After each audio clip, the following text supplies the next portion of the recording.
Полицейские Казани ищут пострадавших от действий двух предполагаемых членов организованного преступного формирования Борискова. По данным стражи порядка, оба на протяжении 6 лет вымогали деньги у предпринимателей, занимающихся междугородними перевозками. Платить предлагали ежемесячно, за что обещали спокойную жизнь. В противном случае угрожали и портили автобусы. Алсу Ахмедзянова поделится подробностями. Как выяснили полицейские, двое мужчин уже 6 лет вымогают деньги у перевозчиков. Представлялись членами группировки Борискова. И за ежемесячное вознаграждение обещали защиту. Тем, кто отказывался, угрожали и били стекла их автобусов. Фигуранты были задержаны.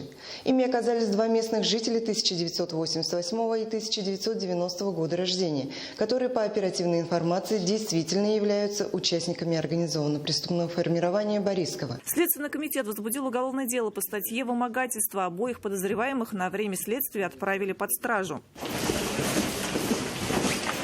Полицейские уверены, потерпевших может быть больше. Тем, кто пострадал от действий предполагаемых злоумышленников или располагает какой-либо информацией об их незаконной деятельности, стражи порядка просят обращаться по телефонам, указанным на экране.